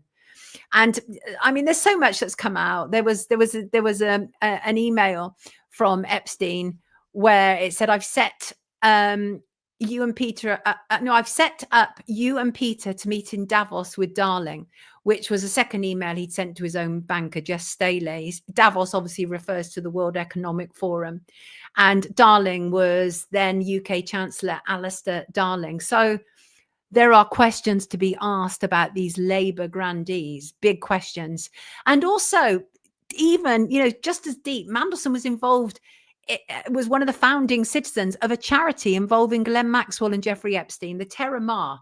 It was this ocean charity which was set up by Ghislaine Maxwell with Epstein's financial support. And all of these encounters happened, let us not forget, when Mandelson should have been fully aware that he was pursuing a friendship with a convicted paedophile. I don't accept what he's saying this week. I don't accept it. And one of the reasons I don't accept it is because I've been seeing what's been going on in the background. They're doing everything they can to keep this out of public domain, right?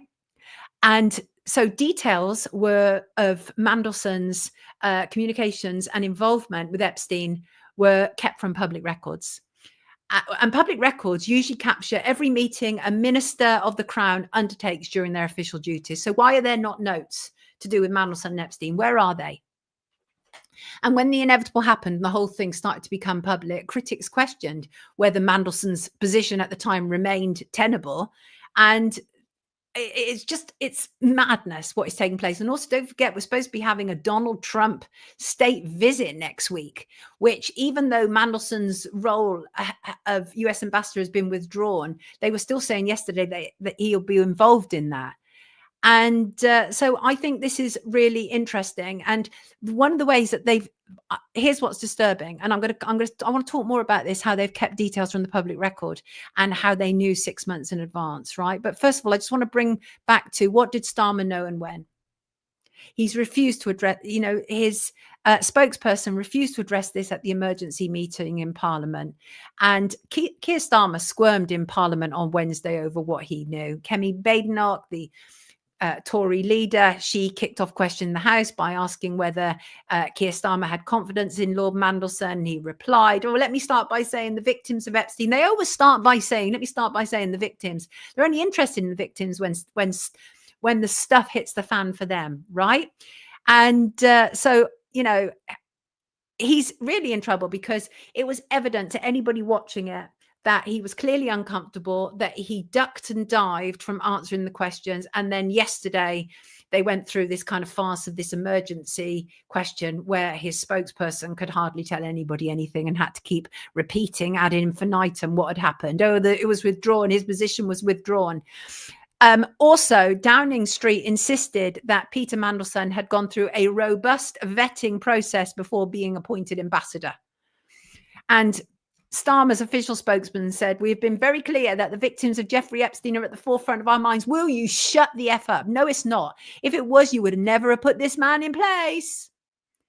These people don't care about victims. They don't care about survivors. They only care about victims and survivors when it comes to public perception of what they're saying. And the spokesperson went on to say, on the appointment process, any candidates for ambassador positions are subject to extensive vetting and background checks by the Foreign Office and Cabinet Office as a matter of course. Well, they're even admitting that they failed. But here's where I know it's a problem, and I know it's a problem for this British government, and why I believe that Starmer is potentially in his last days, is because his government blocked release of emails re Epstein and Tony Blair. They're hiding secrets in archives, people.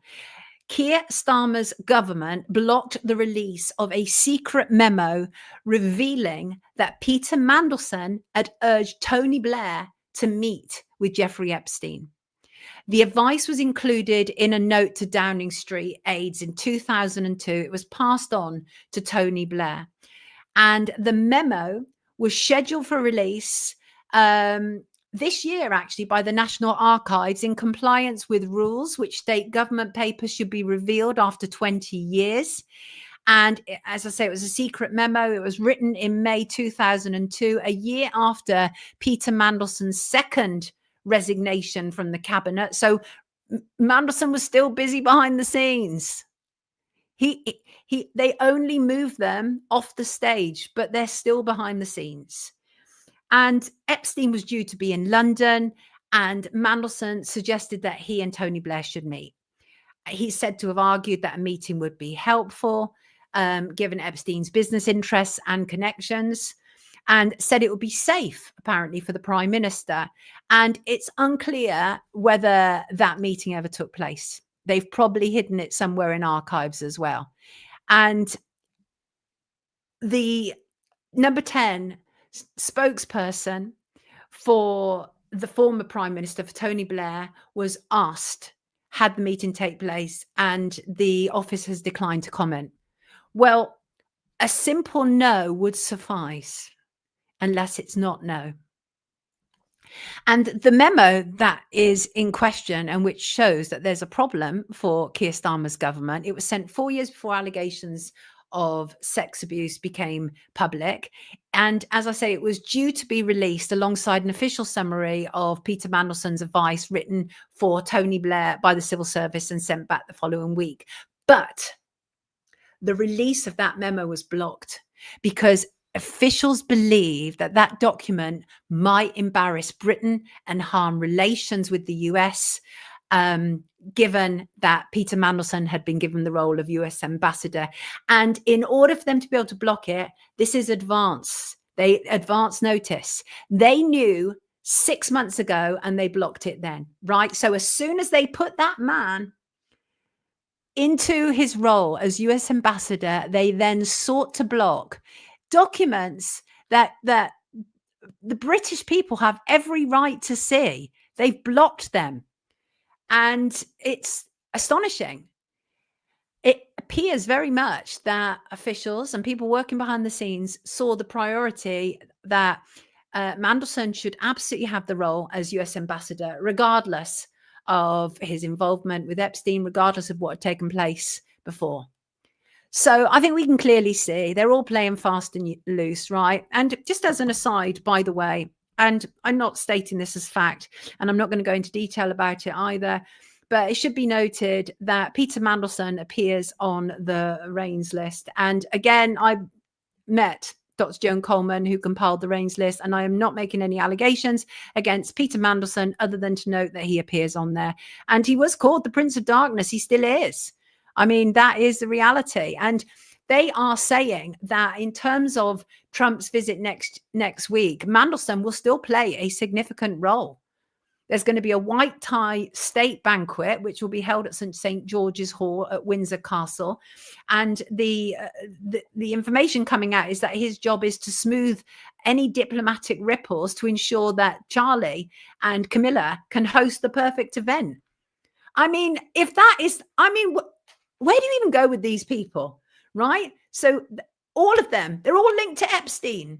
They're all linked to Epstein because Charles is linked to Epstein because, one, obviously his brother, and two, because Epstein and Maxwell attended a number of events at Buckingham Palace in Windsor and was at the Queen's private lodge in Balmoral. So, of course, that links to the current king. Absolutely, it does. So again, maybe that's why they've decided to attempt to keep Mandelson in place for that state visit, right? So it comes down again, people saying this is about Keir Starmer's poor choice, poor judgment. No, it isn't. I believe Starmer knew exactly what was going on. But I think in order for them to be able to kind of wheedle out this best as they can, they're going to have to say that this is about Starmer's poor judgment. And also, just to say, Mandelson has long been somebody that has been problematic to me, not least because of some of the things that I've been aware of about him. But he was absolutely at the heart of one of the UK's biggest political corruptions, the disappearance of Madeleine McCann. And he was right in there. He was advising both Tony Blair and Gordon Brown about their involvement to do with the disappearance of Madeleine right from the get-go. Immediately. And bear in mind that Madeleine was reported missing a month before Tony Blair gave way for Gordon Brown to take over. And Mandelson was absolutely engineering all of this. And it was actually that I asked him about when I doorstepped him, and he walked into traffic to try and get away from me. But as I say, an absolute liability, has been for many years, twice forced to resign. And his history stretches back decades. When they put Mandelson in place, they knew what they were getting. They just hoped that the rest of us wouldn't. Mandelson is many things. He's a greedy opportunist, and that also made him vulnerable to manipulation.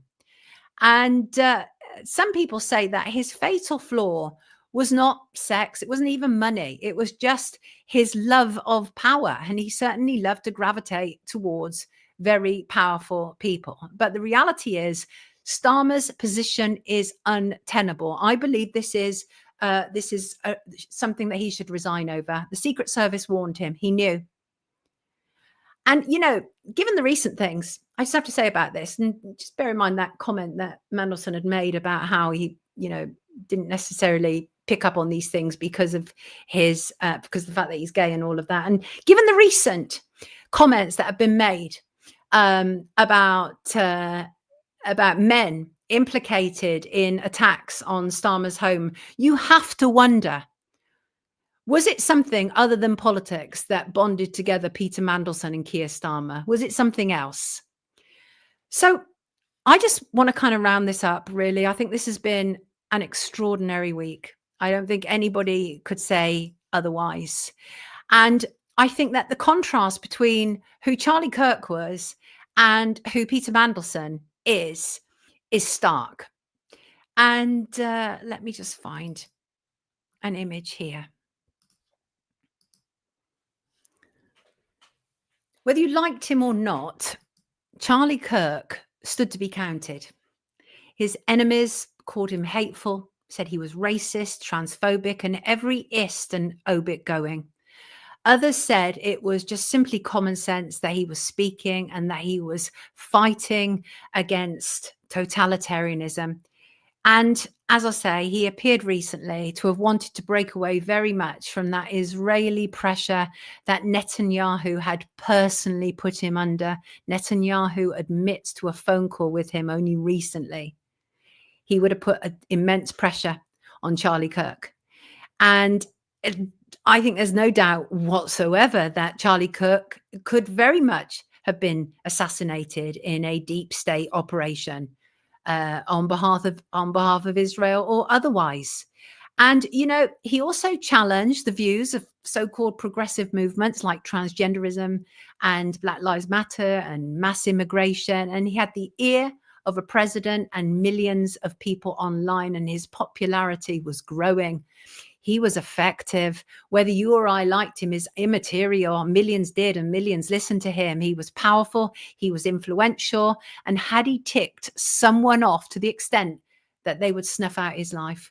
Or were we witnessing something else altogether? And, you didn't have to like him to admire the courage of his convictions. He did what few are prepared to do. He went into places where people already had low tolerance and even hatred of him, but he was prepared to debate them and even humoredly laugh at their abuse of him. And I saw him commenting on when South Park did a kind of sketch about him, and he laughed about it. He appeared to have a good humor and the ability to laugh at himself, which is always a good one. And in contrast, right, Peter Mandelson, on the other hand, a man given every access and privilege at birth by being born into what was considered political royalty. And he has seamlessly schmoozed his way through life with apparent little accountability. And I just think that this week's events in the wake of, what was actually a powerful full moon talk to us about truth and lies. It really does, about subterfuge, about corruption, about politics and fear, about whether we can even believe the evidence of our own eyes anymore. Even that in itself could be considered a psyop. So what is the truth of Charlie Kirk's death? I don't know. I don't claim to know. Let me just have a look if there's any updates before I leave this broadcast today. I'm just looking. I think a good place to always start to see what's really being said in mainstream is look at Mail Online. It is the second largest online newspaper, English speaking online newspaper in the world. So I think it's a good pointer as to what's being said. And the headline has changed, saying no amateur assassin. Trans ideology linked assassin is no amateur, in quotes. Hunt for athletic Charlie Kirk gunman who limped to campus with rifle hidden in his jeans, escaped with dramatic leap from building and vanished. So they're saying they still don't have him, which is extraordinary. The images are very clear. Tell me your thoughts. He was certainly brave, Stephen. I think Vanessa, what is this? Let's have a look at this. Your dead will live, my corpses will rise up. Awake and shout joyfully, you residents in the dust. That's Isaiah 26:19. Vanessa always likes to include some Bible passages, and I don't object to that. And Elizabeth said, only true monsters can do something like that. Shug said, not an easy shot, trained. I don't think it was an easy shot, although they had some FBI spokesman come out and actually no longer former FBI, and saying, easy shot. Could have been done by anybody. What? Are we serious now? Are we actually serious now? Thank you, Glennis. You too. Stay safe. Well, that it was a professional hit, says Jan. Yeah, I don't buy the idea that it was just some insane loner. It could have been one person doing the hit. But I don't believe that was just it doesn't work for me. But I'm always prepared to be proven wrong. And if I am, I'll come back to you on that. I absolutely will. Too much bad story after bad story after bad story. Francis, days like this are difficult for me, and they're difficult for me because I would always rather end on a positive note, and to a certain degree I will be, because I think that the truth is important. And I go back to what I say at the start, and that was one of the things that one of my big brothers, Bern, always been quite concerned about the work I do, because I'm the baby of the family. Always concerned about the work I do, how outspoken I've been, how I'm prepared to speak truth to power and challenge authority and all of that. And I remember him once saying to me, this was years ago now, and that was what I started with, and that is, you can kill a person, but you can't kill what they stood for. And Charlie Kirk's messages have gone way beyond him now. And what an incredible legacy that he will have left behind. Incredible. Thank you, Jan. I appreciate that. Fred said, I read it was an easy shot for someone familiar with shooting. I get that. I get that. So I just want to say, and Gary, I have to agree with you here. The Trump one is so obviously fake. I don't believe that Trump shot. I don't believe it. I simply don't. It does. My solar plexus rejects it. Absolutely, it does. And Gary says the Trump one is so obviously fake. This Kirk one, I'm not so sure. It would make more sense to me if he was unalived. Is there more to that? Let's have a day of the best stories. Well, do you remember when I asked people to send me in their best stories, positive stories? Hardly anybody responded. And I heard Michael Jackson. I don't know what that is. A skilled huntsman could have made the shot, but not your average gun owner. I have to agree, Shug. And I speak as somebody who was shooting from a very early age, right? And we used to have just, basic rifles, and we'd be shooting cans and things. And I was doing that from like the age of 5 or 6. It's been a wild week so far. And you're welcome, Sully. Sully says, I'm glad you've covered the Charlie Kirk topic. I wouldn't want coverage from such a complex topic so early from anyone else. Thank you. You're very welcome. I'm trying to temper it with as much caution as possible, because we must be careful. We must be absolutely careful. Juliet says it's all a movie, central casting, they tell you. I hear what she has to say. And I understand what Ella's saying as well. Take the emotion out of the situation and just watch the video. What do you see? How does it look? And you're right. It looks weird, right? The way he crumples down and everything, and the imagery. Let me take this Mandelson imagery off the screen. Thank you, MB. I appreciate that. Thank you, Merv. I appreciate that. Words do carry oxygen. They do indeed. Right. I just want to finish on this. So I believe we are living in a time when truth can no longer be hidden. And I have to go back to that very famous expression by Arthur Schopenhauer, who said, and I think this is so relevant for this week and what may come out after this week about Charlie Kirk, about Peter Mandelson, about Keir Starmer, about Israel, about US. And I think it's this, and that is all truth passes through 3 stages. First, it is ridiculed. Second, it is violently opposed. Third, it is accepted as being self-evident. And indeed it is. Thank you for being here with me today. I very much appreciate it. Normal service will resume on Monday. And take good care of yourself. And be kind to yourself, be kind to others. And I must remember, first of all, I just want to say thank you to everybody who's been very, very kind in the chat and on the super chat today. And just to add to the wonderful people from earlier, thank you, Randy. Thank you, Kath. And thank you, Synchronized Souls. I appreciate all of your kindness. Thank you very much so appreciate you. And I appreciate you all. I genuinely do. Let me just make sure I've got this, because I don't want to forget this, because I think it's really important to recognize the very good people who support me around here.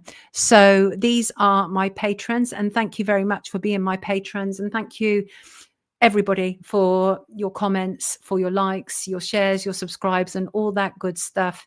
And as I say, take good care of yourself. It's been a hard week. And I think that some of us will still be reeling from it, because you don't have to be related to someone to see something that is so traumatizing that it cannot leave you. I couldn't sleep on Wednesday night. I struggled to sleep after I'd seen what I'd seen. Take good care of yourself, people. See you Monday. Lots of love to you all. Thank you very much.